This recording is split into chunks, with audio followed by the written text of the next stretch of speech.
What if the only person standing between a desperate mother and starvation wasn't a hero in a cape, but a man in a leather jacket who knew exactly what it felt like to lose it all?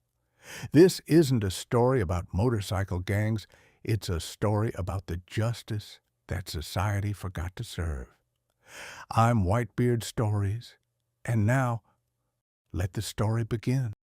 The quiet of the suburban street was shattered not by an alarm or a siren, but by a sound that felt ancient and primal, the deep, rhythmic growl of heavy motorcycle engines. Four bikes tore through the stagnant afternoon air, their presence commanding the space like a storm front moving over a still horizon. The men atop them wore black vests adorned with sharp metallic insignias, their figures casting long, imposing shadows across the sun-baked pavement. Behind the safety of drawn curtains, neighbors watched with bated breath. Mothers instinctively ushered their children away from the windows, and even the breeze seemed to catch in the leaves, hesitant to disturb the air. But as the motorcycles rolled to a slow, idling crawl, a sound cut through the heavy mechanical hum, a voice small, fragile, and laced with an exhaustion that had no place in the life of a child. "Sir, please, will you buy my bike?" The lead biker, a man whose presence was tempered by an unexpected softness in his posture, pulled his machine to a stop. His companions followed suit, their heavy boots hitting the pavement with a finality that silenced the street. He didn't tower over the child. Instead, he knelt on the searing asphalt, bringing himself down to her level. She was barely 6, her hair a chaotic tangle of gold, her dress impossibly neat, despite the obvious fraying of her shoes. Beside her stood a pink bicycle, its basket filled with the meager remnants of a childhood interrupted. But it was the cardboard sign in her hands that arrested him. For sale. Her name was Maya. Her eyes held the hollowed-out look of someone who had witnessed too much, too soon. A few yards away, huddled against the rough bark of an oak tree, sat an older woman, wrapped in a thin, worn blanket. She was deathly pale, her frame brittle and thin. The biker, whose road name was Elias, though those who knew the history behind his eyes simply called him a man who had survived, felt a tightness in his chest that no amount of highway wind could loosen. "My mom?" Maya whispered, clutching the sign with white-knuckled desperation. "She hasn't eaten in 2 days. Please, just help her." Elias looked at the girl, then toward the shivering woman under the tree. He saw the remnants of his own history reflected in her plight. The father who vanished, the pieces of a life he had been forced to scavenge together, and the cynical worldview he had spent years hardening against. But as he knelt there, the armor he had constructed so meticulously began to fracture. He listened as Maya told him the truth.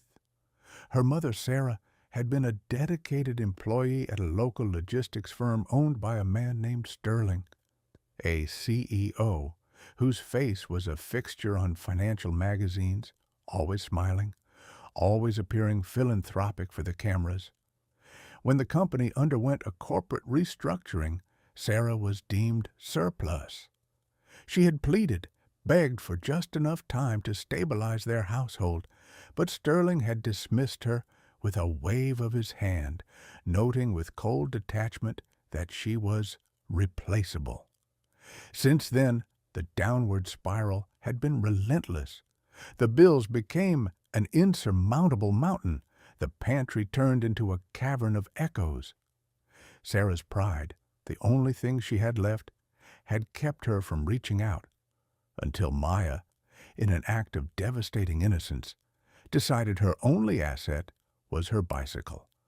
A fire ignited in Elias's chest, the kind of cold, calculated rage that occurs when the structural integrity of one's morality is suddenly tested.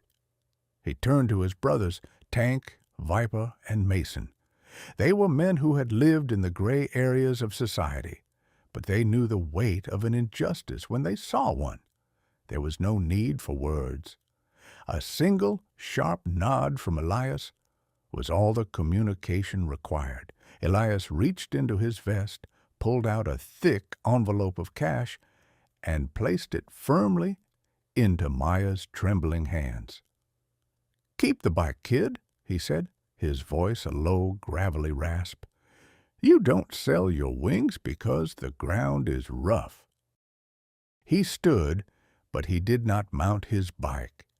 He looked at the girl and offered a promise that wasn't meant to be broken.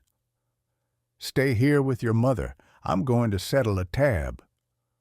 The engines roared, a sound of righteous indignation this time. They didn't head for the suburbs. They headed for the glass and steel monolith that served as Sterling's headquarters. The building was a monument to corporate arrogance, reflecting the sunlight in a way that blinded the eye. The four men entered the lobby, their presence turning the pristine, silent air into a battlefield. The receptionist didn't even try to stop them. The sheer gravity of their intent was a physical barrier. They walked straight to the executive wing, their boots echoing like gunshots against the polished marble. Sterling was inside his office, peering at a document with an expression of practiced boredom. He looked up, his brow furrowing as he saw the leather-clad men filling his doorway. "What is the meaning of this?" Sterling scoffed, his voice polished, arrogant, and entirely devoid of substance. Elias didn't yell. He didn't throw a punch. He simply stepped forward, walked to the pristine mahogany desk, and laid the small, tattered cardboard sign, "For Sale," directly onto the expensive surface. "That," Elias said, his voice dangerously quiet, "is the balance sheet of your latest business decision." Sterling blinked, his composure momentarily fracturing as he stared at the crude ink on cardboard. Elias began to speak, his words painting a portrait of a mother starving under an oak tree and a daughter forced to trade her future for a meal. He didn't mince words about the callousness of firing a woman who had worked until her hands bled just to keep a job that Sterling considered nothing more than an entry in a spreadsheet. The businessman tried to sputter a defense, hiding behind the faceless shield of corporate policy, but his excuses fell flat against the silence in the room. He looked at the men before him and saw something he had never encountered in his gilded offices, a moral finality that didn't care about his stock price. "You don't get to buy your way out of this," Elias said, leaning in until he could see the flicker of genuine fear in Sterling's eyes. "But you do get a chance to fix the record. Do it, or the public will find out exactly what your charity costs." By the time the sun began to dip below the horizon, the city was whispering. Stories traveled faster than the wind, rumors of a major corporate benefactor suddenly anonymously funding grocery programs for the neighborhood, paying off medical debts for struggling families, and discreetly rehiring those who had been unfairly let go. No one could pinpoint the catalyst, but in the heart of the city, a quiet restoration was taking place. Elias and his brothers returned to the tree where they had first encountered Maya. She ran to them, a different light in her eyes, the light of a child who had seen a miracle. Sarah stood beside her, still frail, but standing tall, the tension of the last few months finally beginning to bleed from her posture. Elias tipped his head, a gesture of silent respect. "You don't owe us a thing," he told her, as the setting sun painted the chrome of his bike in shades of deep amber and gold. "Just promise me one thing. You keep moving forward." That evening, they shared a meal under the sprawling branches of the oak tree. The bikers, the woman, and the little girl who had refused to lose hope. They sat in the grass, the chaos of the world kept at bay by a simple, profound act of human connection. The cardboard sign, now a relic of a past that no longer had a hold on them, lay folded in Maya's lap, a reminder that while the world may be broken, it is never beyond repair for those willing to stand up for one another. Every story leaves a mark, but some marks never fade. If you enjoyed tonight's story, subscribe, leave a like, and return for the next tale hidden in the shadows.